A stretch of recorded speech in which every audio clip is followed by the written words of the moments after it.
Assalamualaikum warahmatullahi wabarakatuh.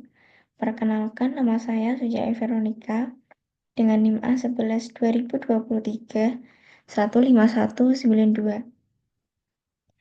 Pada video kali ini saya akan mempresentasikan tentang software proses menggunakan metode Agile dalam bentuk remedi rekayasa perangkat lunak.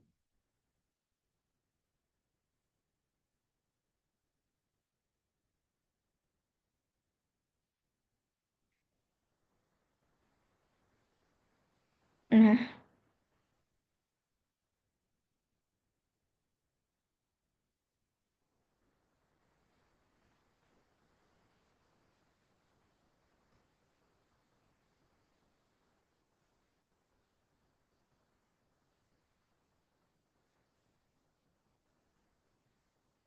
apa itu software proses?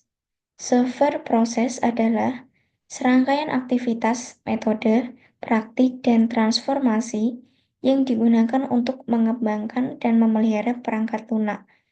Proses ini mencakup seluruh siklus hidup perangkat lunak, mulai dari konsepsi awal hingga pemeliharaan setelah perangkat lunak dirilis. Software proses menyediakan kerangka kerja yang memungkinkan tim untuk menghasilkan perangkat lunak berkualitas tinggi dengan cara yang terorganisasi dengan efisien. Selanjutnya yaitu apa itu Agile? Agile adalah pendekatan dalam manajemen proyek, khususnya dalam pengembangan perangkat lunak, yang menekankan fleksibilitas, kolaborasi tim, pengembangan iteratif, dan pengiriman produk secara bertahap. Agile dirancang untuk menghadapi perubahan yang dinamis dan kebutuhan yang tidak jelas di awal proyek. Dengan menggunakan Agile, tim dapat lebih responsif terhadap perubahan kebutuhan pelanggan atau pasar dibandingkan metode tradisional seperti waterfall. Nah, ada Agile Manifesto. Di sini ada 5. Pertama yaitu Customer Involvement.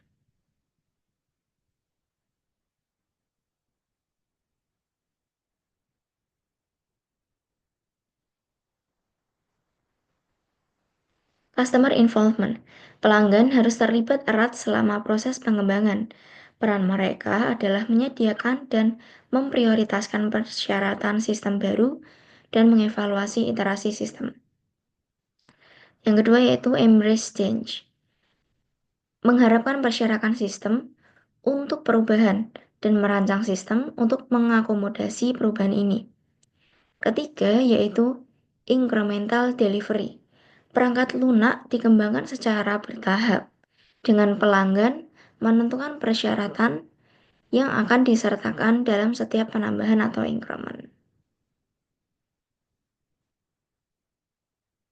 Nah, yang keempat yaitu maintain simplicity. Fokus pada kesederhanaan baik dalam perangkat lunak yang sedang dikembangkan maupun dalam proses pengembangan. Jika memungkinkan, bekerja secara aktif untuk menghilangkan kompleksitas dari sistem. Ya, yang kelima yaitu keterampilan tim pengembangan harus diakui dan dieksploitasi. Anggota tim harus dibiarkan mengembangkan cara kerja mereka sendiri tanpa proses preskriptif. Nah, kemudian ada bab 12 prinsip Agile atau The 20 Principles of Agile. Pertama, prioritas tertinggi kami adalah memuaskan pelanggan melalui pengiriman awal dan berkelanjutan perangkat lunak yang berharga. Yang kedua, ini, menyambut persyaratan yang berubah, bahkan yang terlambat dalam pengembangan. Proses Agile memanfaatkan perubahan untuk keunggulan kompetitif pelanggan. Yang ketiga, sering mengirimkan perangkat lunak yang berfungsi dari beberapa minggu hingga beberapa bulan dengan preferensi untuk skala waktu yang lebih pendek. Ketiga, pelaku bisnis dan pengembang harus bekerja sama setiap hari selama proyek berlangsung.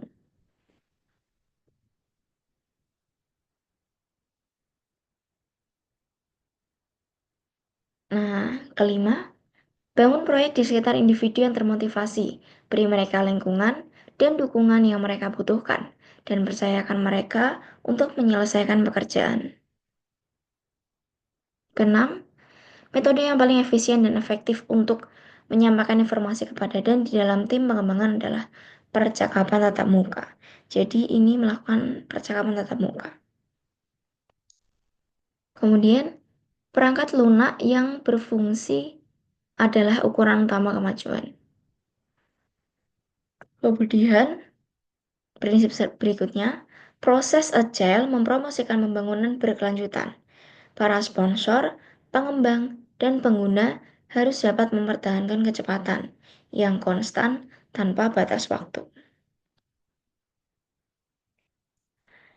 Kemudian, selanjutnya yaitu perhatian terus pada keunggulan teknis dan desain yang baik, meningkatkan ketangkasan. Yang ke-10, kesederhanaan, seni memaksimalkan jumlah pekerjaan yang belum diselesaikan, itu adalah merupakan hal yang sangat penting. Yang ke-11, arsitektur, persyaratan, dan desain terbaik muncul dari tim pengorganisasian diri. Yang ke-12, secara berkala, tim merenungkan bagaimana menjadi lebih efektif, kemudian menyesuaikan dan menyesuaikan perilakunya. Nah, kemudian yaitu proses umum pengembangan agile. Proses umum dalam pengembangan agile terdiri dari serangkaian tahapan yang dilakukan secara iteratif dan inkremental. Tujuan utama proses ini adalah untuk memastikan bahwa perangkat lunak dikembangkan secara adaptif, kolaboratif, dan memberikan nilai bisnis secara bertahap dengan fokus pada kebutuhan pengguna yang terus berkembang.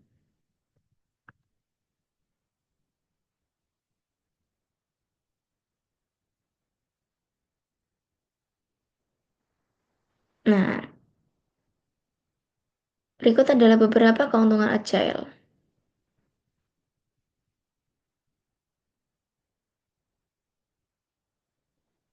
Keuntungan menggunakan metode agile pertama, fleksibilitas dalam menghadapi perubahan. Kedua, iterasi cepat dan terukur.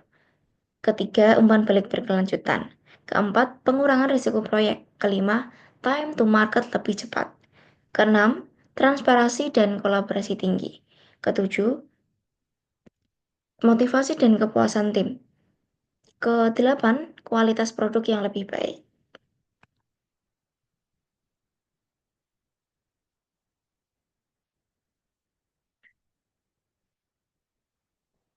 Kemudian selanjutnya kerugian metode agile.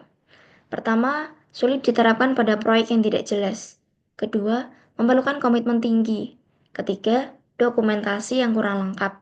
Keempat, risiko overload pada tim. Kelima, tidak cocok untuk proyek besar tanpa pengelolaan yang tepat. Keenam, ketergantungan pada keterlibatan pelanggan.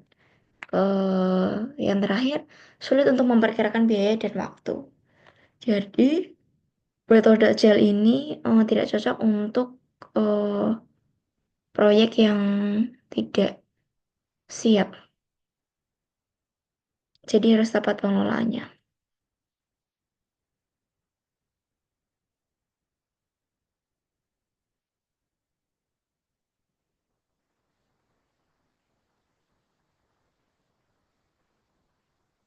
Kapan sebaiknya menggunakan metode agile?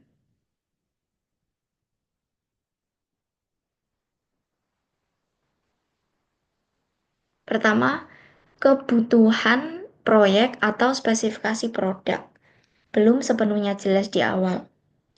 Nah, yang kedua itu ketika proyek melibatkan banyak ketidakpastian teknis atau memerlukan banyak eksperimen dan pengujian.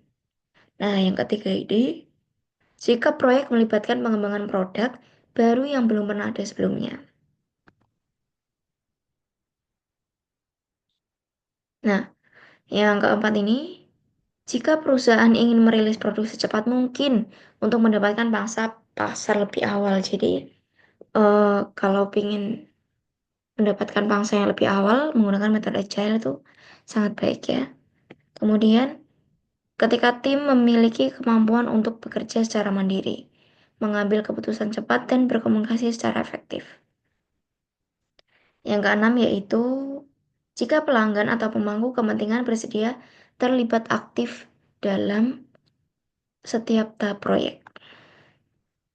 Nah, kita langsung ke contoh studi kasus metode agile yaitu ya, saya mengambil studi kasus pengembangan aplikasi e-commerce. Ini contohnya bernama ShopEase ya. Nah, latar belakangnya itu sebuah perusahaan teknologi, Teknova, ingin mengembangkan aplikasi e-commerce bernama ShopEase. Tujuan utama aplikasi ini adalah mempermudah pelanggan menemukan dan membeli produk dengan pengalaman pengguna yang intuitif. Karena kompetitif yang ketat di pasar. Perusahaan membutuhkan waktu pengembangan yang cepat, serta fleksibilitas untuk menyesuaikan fitur berdasarkan umpan balik dari pelanggan dan tren pasar yang berubah-ubah. Nah, masalah dari studi kasus ini yaitu pertama, ketidakpastian kebutuhan. Perusahaan tidak memiliki daftar fitur yang lengkap di awal, hanya beberapa fitur seperti katalog produk, keranjang belanja, dan pembayaran online. Nah, ketiga, dinamika pasar. Tren dan kebutuhan pengguna e-commerce berubah dengan cepat, sehingga produk harus bisa diadaptasi. Nah, yang ketiga, teknologi baru. Perusahaan ingin mengintegrasi teknologi kecerdasan buatan atau AI ya untuk merekomendasi produk tetapi masih dalam tahap eksplorasi. Nah, pendekatan asalnya yaitu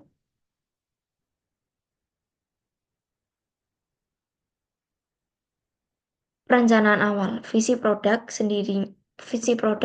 Shopee sendiri yaitu membuat aplikasi e-commerce yang user friendly dengan integrasi AI untuk pengalaman belanja yang personal. Jadi tampilannya itu enak dilihat ya, user friendly. Kemudian, backlog produk. Tim menetapkan daftar prioritas awal seperti pendaftaran pengguna, katalog produk, dan fitur pembayaran. Nah, pendekatan yang kedua yaitu sudah memasuki tahap sprint pertama atau 2 minggu. Tujuan sprint membuat ini kita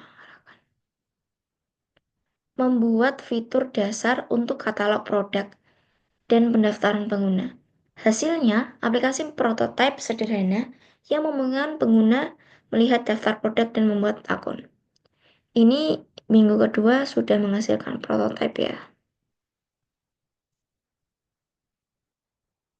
Nah, pendekatan agile yang ketiga yaitu umpan balik pelanggan. Perusahaan melakukan uji coba dengan 50 pengguna awal. Temuannya, pengguna menginginkan pencarian produk yang lebih cepat dan filter kategori yang lebih baik.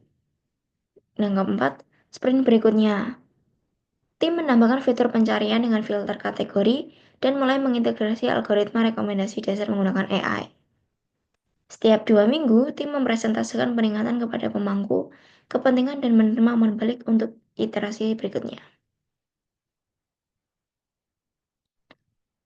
Nah, rancangan pendekatan agile berikutnya itu integrasi fitur tambahan. Setelah fitur utama selesai, tim mulai mengerjakan fitur tambahan seperti ulasan pengguna, pelacakan pesanan, dan metode pembayaran tambahan. Teknologi baru seperti AI untuk rekomendasi produk dioptimalkan berdasarkan data perilaku pengguna yang dikumpulkan dari iterasi awal. Keenam, retrospektif dan perbaikan. Setelah setiap sprint, tim mengadakan retrospektif untuk mengevaluasi apa yang berhasil dan apa yang perlu diperbaiki dalam proses kerja mereka. Jadi ini tahap evaluasi. Nah, dari contoh studi kasus metode agile yaitu pengembangan aplikasi e-commerce, hasil akhirnya yaitu dalam waktu 4 bulan, aplikasi ShopEase dirilis dengan fitur utama seperti pencarian produk, keranjang belanja, pembayaran online, ulasan pengguna, dan rekomendasi produk berbasis AI. Umpan balik positif dari pengguna awal membantu meningkatkan kualitas produk lebih lanjut.